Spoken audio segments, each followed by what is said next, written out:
노후 파산은 갑자기 오지 않습니다. 노후 파산은 하루아침에 오는 게 아니라 생활 습관처럼 시작됩니다. 아주 천천히 아무도 모르게 신호를 보내면서 옵니다. 문제는 그 신호가 보일 때 대부분의 사람들이 설마 나는 아니겠지 하고 넘긴다는 겁니다. 은퇴 후 10년 안에 자산 대부분을 잃는 사람들이 생각보다 많습니다. 오늘 영상 끝까지 보시고 스스로 점검해 보십시오. 안녕하세요. 오늘부터 노후 준비입니다. 대한민국 노인 빈곤율 OECD 회원국 중 1위입니다. 65세 이상 노인 10명 중 4명 가까이가 상대적 빈곤 상태에 있습니다.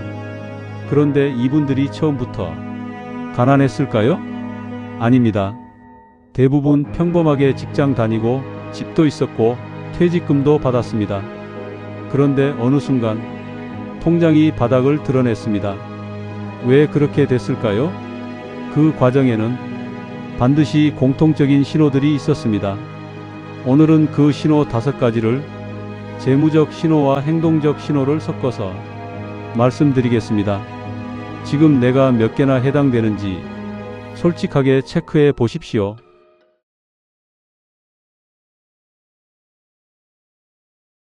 첫 번째 신호는 저축은 멈췄는데 지출은 그대로인 것입니다. 은퇴 후 많은 분들이 이런 생각을 하십니다. 이제 월급이 없으니까 저축은 못하는 거 당연하지. 맞는 말처럼 들립니다. 하지만 이게 함정입니다. 은퇴 후에도 수입의 일부를 저축하거나 자산을 늘리는 구조가 없으면 물만 퍼내는 웅덩이가 됩니다. 언젠가 반드시 바닥이 납니다. 더 심각한 건 지출입니다. 은퇴 후 지출이 줄어야 정상인데 실제로는 오히려 늘어나는 경우가 많습니다.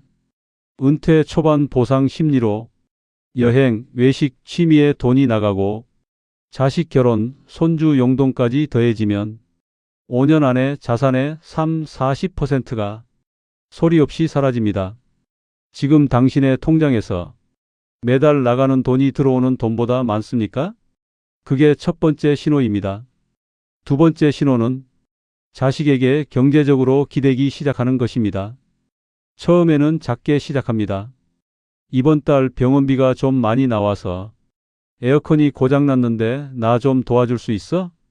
자식도 처음에는 흔쾌히 도와줍니다. 그런데 이게 반복되면 관계가 달라집니다. 자식은 부담을 느끼기 시작하고 부모는 눈치를 보기 시작합니다. 그리고 결정적으로 자식에게 기대는 순간 부모는 스스로 재정을 통제하는 능력을 잃어가기 시작합니다. 실제 사례입니다. 매달 자식에게 30만 원씩 받던 김씨. 애들이 잘 줘서 괜찮아 하셨는데 자식 중 한 명이 사업이 어려워지자 지원이 끊겼습니다. 그 순간 김씨의 생활은 한순간에 무너졌습니다. 자식의 도움은 보조 수단이 될 수는 있어도 노후의 기둥이 되면 안 됩니다. 지금 자식에게 정기적으로 돈을 받고 있습니까? 그게 두 번째 신호입니다. 세 번째 신호는 의료비와 보험료가 감당이 안 되기 시작하는 것입니다. 노후 파산의 시작은 투자 실패보다 병원비인 경우가 더 많습니다. 70대가 되면 병원이 두 번째 집이 됩니다. 관절, 혈압, 당뇨, 심장, 건강보험이 있어도 본인 부담금이 만만치 않습니다. 그런데 문제는 두 가지입니다.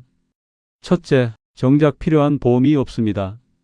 젊을 때 저축성 보험에 돈을 쏟아붓고 실제로 노후에 필요한 실손보험, 간병보험은 없는 경우가 많습니다. 둘째, 의료비 예비 자금이 없습니다. 갑자기 입원이라도 하면 그 비용을 감당할 현금이 없어서 자산을 팔거나 자식에게 손을 벌립니다. 지금 월 보험료가 얼마인지 아십니까? 그리고 그 보험이 노후에 실제로 보장이 되는 보험인지 확인해 보신 적 있습니까? 지금 당장 확인 못 하신다면 그게 세 번째 신호입니다. 네 번째 신호는 자산은 있는데 현금이 없는 것입니다. 이게 대한민국 노후 빈곤이 가장 흔한 패턴입니다. 10억짜리 아파트에 살면서 매달 생활비가 부족해서 편의점 도시락을 드시는 분들, 집은 있는데 현금이 없는 겁니다. 자산이 부동산에만 묶여 있고 매달 들어오는 현금 흐름이 없으면 아무리 자산가라도 노후는 빈곤합니다. 지금 여러분의 자산 중에서 매달 현금을 만들어주는 것이 얼마나 됩니까? 국민연금 말고 배당, 임대 수익, 이자 수익, 이게 월 생활비의 50%도 안 된다면 네 번째 신호입니다. 다섯 번째 신호, 이게 가장 무서운 신호입니다. 노후 계획이 구체적이지 않은 것, 뭐 어떻게 되겠지, 국민연금 나오면 살겠지, 자식들이 있으니까, 이 세 문장 중 하나라도 지금 머릿속에 있다면 다섯 번째 신호입니다. 노후 파산은 나쁜 사람한테 오는 게 아닙니다. 준비 안 한 사람한테 옵니다. 실제로 노후 파산을 겪은 분들이 가장 흔한 후회가 뭔지 아십니까? 그때 조금만 더 구체적으로 준비했더라면 지금 내 노후 계획이 숫자로 구체적으로 적혀 있습니까? 월 생활비가 얼마 필요한지, 그 돈이 어디서 나오는지, 몇 살까지 버틸 수 있는지, 이게 지금 당장 머릿속에 그려지지 않는다면 오늘부터 시작하십시오. 오늘 말씀드린 신호 5가지 다시 한번 정리하겠습니다. 신호 1. 저축은 없고 지출만 있다. 신호 2. 자식에게 경제적으로 기대고 있다. 신호 3.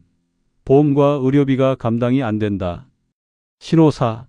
부동산 외에 현금 흐름이 없다. 신호 5. 노후 계획이 막연하다. 솔직하게 체크해 보십시오.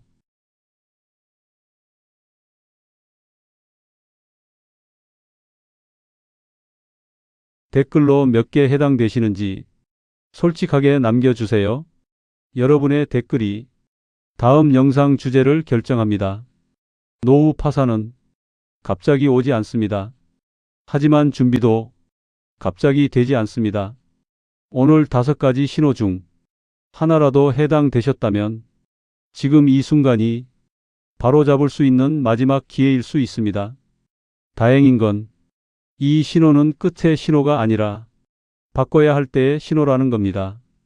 다음 영상에서는 주택연금 신청 전 반드시 알아야 할 것들, 가입하고 후회하는 사람들의 공통점을 현실 사례와 함께 말씀드리겠습니다. 구독과 알림 설정 해두시면 노후 재정 전략을 계속 정리해 드리겠습니다. 오늘도 끝까지 봐주셔서 감사합니다. 여러분의 당당한 노후를 응원합니다.